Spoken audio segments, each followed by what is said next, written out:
This is the Physical Activity Researcher Podcast, a podcast for researchers of sedentary behavior, physical activity, and sports.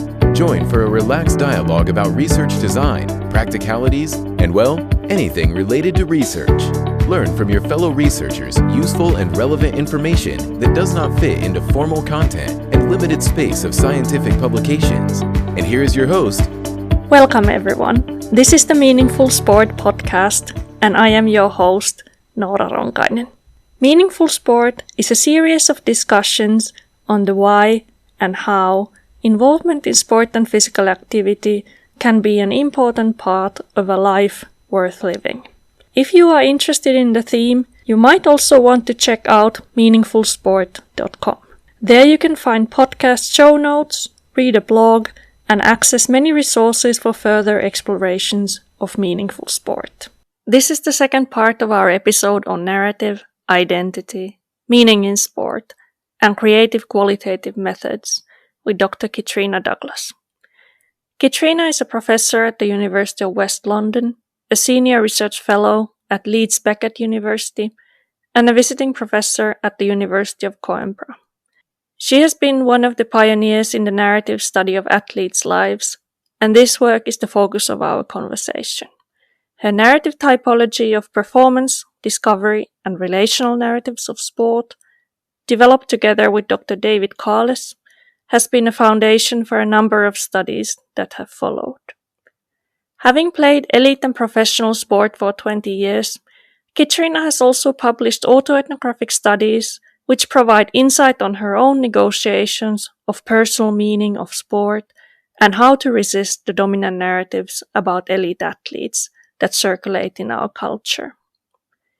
Kitrina has also had an important contribution to advancing arts-based and creative qualitative methods, and we will hear about this more today.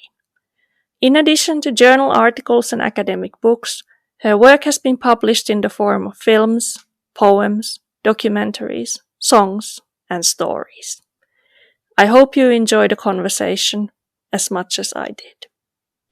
Yeah, but if I challenge you, couldn't we say that nowadays, especially when the dual career has become kind of quite influential discourse, so the idea that athletes need to be combining school and sport at the same time.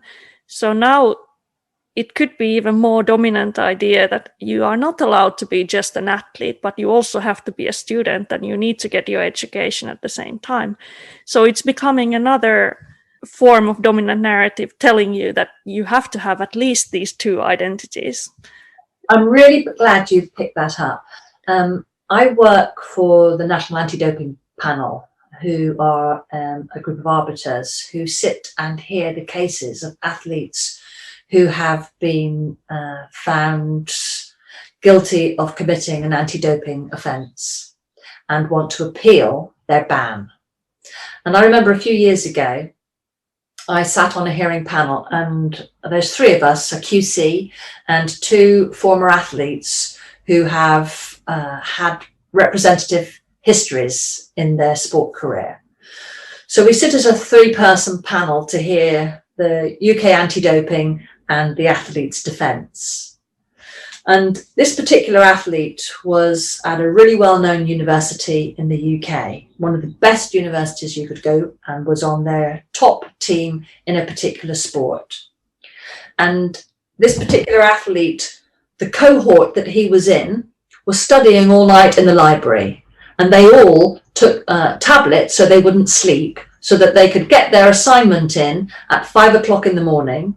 And then this athlete got on a coach and went to a particular European sporting event and won it. And he was tested afterwards and banned for 4 years. He lost his scholarship to the university. He lost his place in the particular sport. I won't go into specifics. But he was doing what he was supposed to do, all of it, the learning and the sport. And I just felt, just do the sport. Just do the sport for now. Why push yourself so much in the education as well that you have to attain such a high standard in that? You almost can't win. I felt that this athlete was under too much pressure to try and perform in both of those things. And I'm really uncomfortable about it. The dual career, in theory, it sounds great, but in practice, I think there's a lot of problems with it, because exactly as you're saying, we expect athletes to perform in both of these areas now. Yeah, those are some of the questions that I've been looking into as well. And it seems to be, especially with the young women, who often really put effort into both of them. So they want to be perfect in everything, but they also want to have like an active social life. And, probably you cannot do everything at the same time up to, perfection. Yeah. Well, I think I'm noticing it now with COVID in the UK. And of course, children develop well at school. But the narrative that's in the newspapers, and also when I've heard some young people interviewed, is my life is going to be ruined because I haven't been at school this last year. No, I don't see how it doesn't have to be. We can learn in lots of different ways. There's the hidden curriculum. And if everyone across the world is off school, well, it's a level playing field. So we don't have to say, well, you're disadvantaged. There have been advantages to being home with your family. And going back to my life, my father would take me out of school for family events.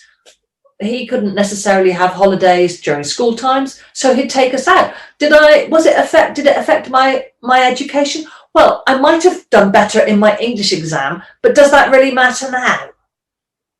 So we have to see that, life isn't just about education. It's about our relationships. It's about understanding the world and what we're doing. And so I feel everything is getting too cemented and too firm, and people aren't allowed to grow and develop in a time that's best for them. I remember again my father saying, you're probably a late developer.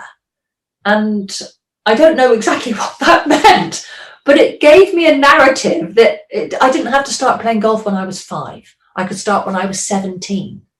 And lots of people said to me when I was starting at 17, oh, you're too old. I remember someone at the golf club at Long Ashton saying, who do you think you are? You can't pitch up here and say you're going to become a professional golfer. That's not how it works. You've got to be talent ID'd, spotted at 5, and you've got to be on this particular pathway. Mm.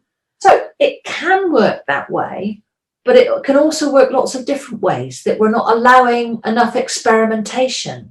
And what I think, for those of us that don't follow the the typical pathway, we develop other sides. So I was a very creative player. I learned how to play shots because I taught myself. So there's strengths and weaknesses, and we always need the alternative. If someone says this is the way, as researchers, we need to say, well, who are we silencing? Where's the other voice? We need to listen out for those that are being silenced and turned off and hidden, because that will enrich the whole batch, I think. Yeah, absolutely.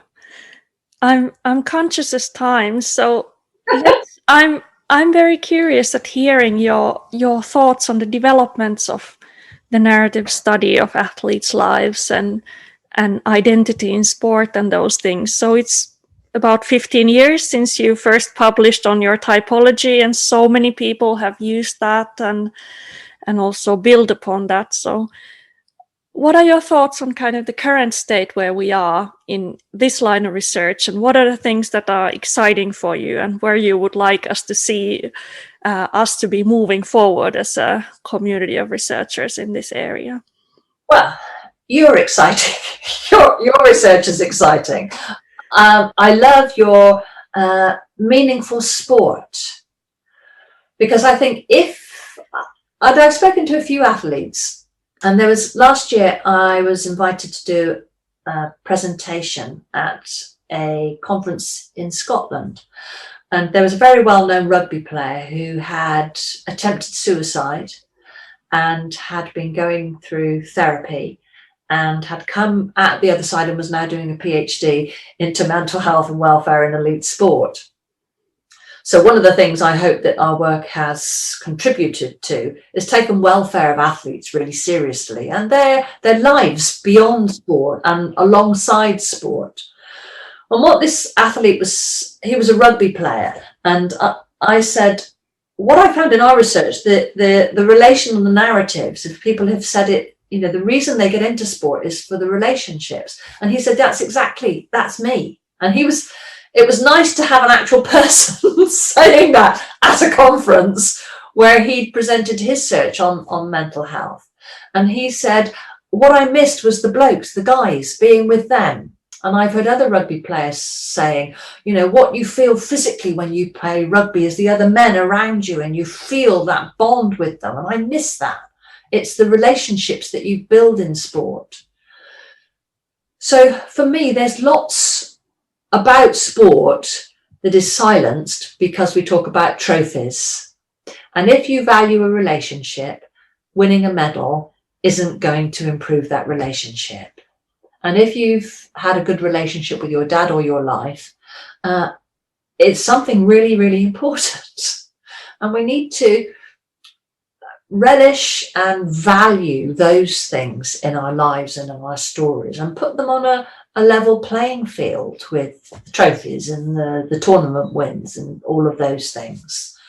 And there just seems to me at the moment a bit too much space given to the wins and the trophies and the statistics. But what I see with, you know, the things that you're doing and other researchers, you're taking it forward, looking at the dual career, but also problematizing that. And you're looking at the stories that women and that men have offered to them, the gendered type of stories, and trying to now break those open and show the trouble and the problems with those. So hopefully going forward, we can begin to, what I would like is for everybody to be a bit more reflective about the stories that they tell, the stories that they're cemented in, and what would it be like and feel like to tell a different story? What would we need to do to allow athletes to have more change, you know, not just get cemented in one? And I know when I started my PhD, when I told you about that decision, my father said, it's your choice. When I think at the beginning of my PhD, I thought that I had sole choice. By the end of my PhD, I thought, well, no, I can't, because I had such a good relationship with my dad, and I knew he liked sport, and he's saying, would you like to leave school and play sport? Of course I'd do that, because of my relationship with him. And if he said, do you want to become a saxophone player? I would have said, yeah, I'll give it a go. Or if he'd have said, would you like to go and climb a mountain? Yes, I'll give it a go, because of the relationship. So if we don't maintain the relationships in athletes' lives, I think their lives are impoverished and our communities are impoverished. So we want to build strong communities where we build links and relationships with people and not put ourselves on pedestals as if we're above people. You know, that worries me. I'm not anything special. I'm here because I've been fortunate and lots of people have put into my life. And it's been enriched because of what lots of other people have done. So let's see together, what can we offer athletes and young, especially young athletes coming up? What stories can we offer them that will inspire them and not cement or reduce their life if something happens to them? And if they want to go out of sport, that's okay. And they want to stay in, that's okay. How can we help them nurture and grow and see their lives beyond the sport career? You know, the sport career isn't the end, or we go to the next batch now. No, they're carrying on in their lives with the way that they are being in the world. So it's the moral compass that we have in our lives. I hope that we can maybe help athletes think about those philosophical things, you know, rather than you don't have to do anything, I'll take care of all of that, you just go and hit golf balls. No, we say to young people, what do we do about all these things? Join us in the conversations and the thinking about them. And, you know, when it's the right time at 9 o'clock in the morning, you can go and do your training and then come back and help us with all these issues that we face in our communities. Otherwise, athletes get sidelined outside the conversation. We we all need to be in the conversation. Yeah, I think one of the important things that when you have been doing this work is that you are certainly not just talking to academics, and you are not just writing journal articles, although you are being very productive in that too. But so maybe we can finish up. We have a few minutes time, and I thought it would be really fun to be talking about this other dimension of your work, which is this very creative arts-based research and the ways that you communicate your findings also in poems and songs, films, all these different things. And I think it's very inspirational for qualitative researchers that, you can do all these different things and you can be very creative with that. So maybe just share a little bit of the different things you are doing. So you have a book coming out with David Carless and a few other things, and just share us a bit of inspiration. Yeah. David slowed us down with the book. It's doing arts-based research, and hopefully it will be out next year, but we're a bit behind with that at the moment, just the way this year has gone. Yeah. I suppose this comes down to my basic belief about what human beings are. I think we are more than our words. We are creative beings. And I think research has shown that what happens when children go to school is their creativity gets knocked out of them. So and when I go to the beach, I see everybody going on their holidays and then they're creating sandcastles and mermaids out of the sand and putting seaweed on their head. So we are creative beings, but sometimes people are frightened to show their creativity because the culture that's around them will be critical. So a lot of academics, they won't use arts-based research because they're frightened that people will, who are you to write a poem? Who are you to write? You can't write a song. You've got to be trained to do all of that. So yes, there's a certain amount of truth that the more you practice any skill, golf, cooking, poetry, you will improve it. But there's a belief that I have is that we can all do this. So when I was doing my PhD, I experimented with poetry. And I used a very simple way of working with athletes' transcripts to see what happened. And I did one, and I went back to the athlete and I said, I know that I've done your life story, but I've got these 4 poems. Can I read them to you? And I read the first one over the phone, and there was this big silence, and I was thinking, oh no, she probably thinks it's really awful and saying, what on earth are you doing, Kitrina? That's terrible. No, she didn't. She said, that's amazing.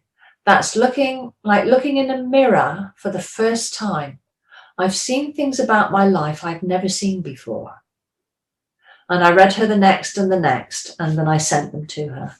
And so the reason I have continued to use arts-based methods, poetry, songs, stories, is because of the response of people to the poem. Not because I'm a great poet or storyteller or musician, but because of sometimes when I create something, the response of that individual or people like that has been so profound. And so David and I have been trying to understand, well, what is it in the poems that does something that the journal article doesn't do?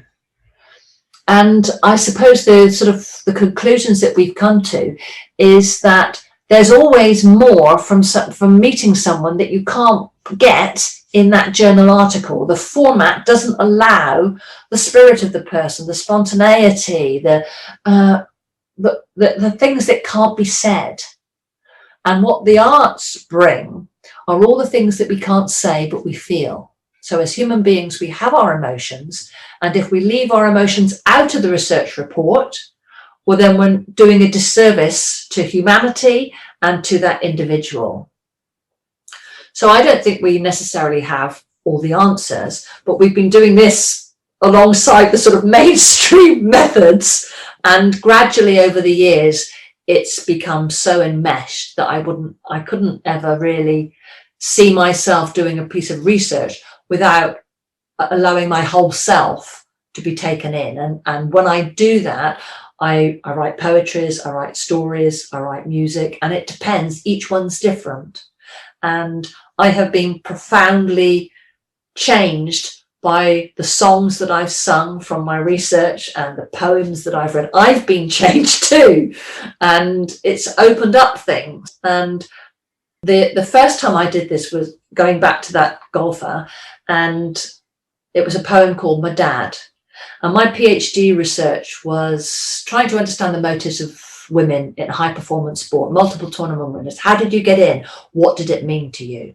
And this is that poem, and it's called My Dad, and it answers all those questions. Dad was a keen golfer, seemed the natural thing to do. My dad was out playing golf, and that's what I wanted to do. I got a little club cut down. I'd have been about 4. I remember being chuffed to bits, playing 3 holes, 6, then 9. I liked playing golf, and I liked being with my dad. Such a sense of achievement, feeling the golf on your club. First there were the girls' events. I was 10 or so. Ladies said to my dad, she must have a go, an opportunity to play in competition. I played, but didn't like it. At the time, I played for Dad, played my heart out for my dad. It was for him. We were really close. Doesn't mean I didn't love my mother. My dad died in 94. Yeah, I couldn't do it for myself. I'd never done it for myself.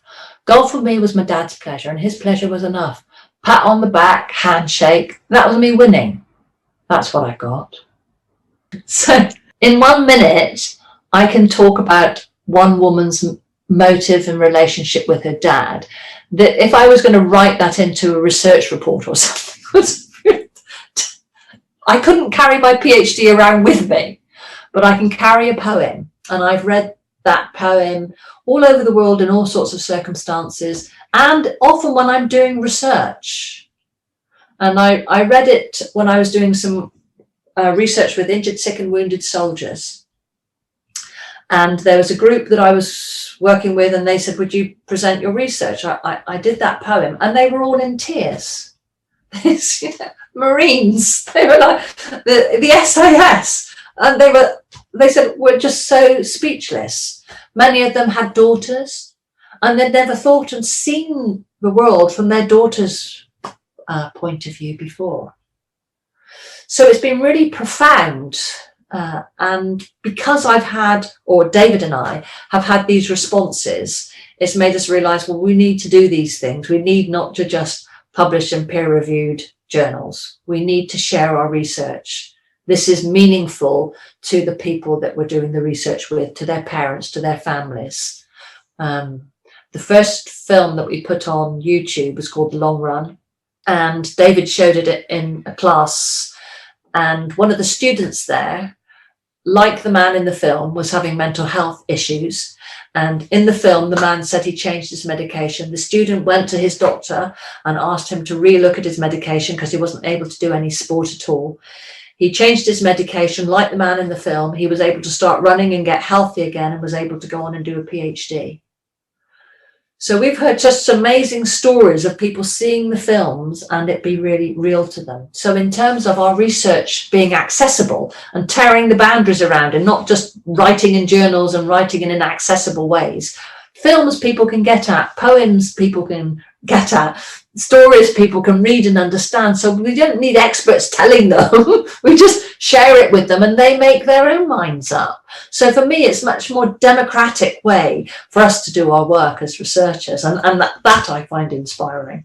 And I think it's so important for having this sense that we are doing meaningful work as researchers, that we can see that it can make a difference in the world. It's not just the article peer-reviewed behind the paywall that 2 people are going to read. I think it's so important and so inspiring for so many researchers as well. And I'll certainly link a few of your things that you've done in the show notes so people can see and hear and read themselves. So yeah, thank you so much, Kitrina. I really enjoyed our conversation. It's been really lovely to spend some time with you, Nora. It really has. Thanks for joining us this week on Physical Activity Researcher Podcast. If you like the show, make sure you never miss an episode by subscribing or following the show on Twitter. This podcast is made possible by listeners like you. Thank you for your support. If you found value in the show, we would really appreciate a rating on Apple Podcasts or whichever app you're using. Or if you would, in a real old school way, simply tell a friend about the show. It would be a great help for us. We have a fantastic lineup of guests for forthcoming episodes, so be sure to tune in. Thank you all for your support and have a great day.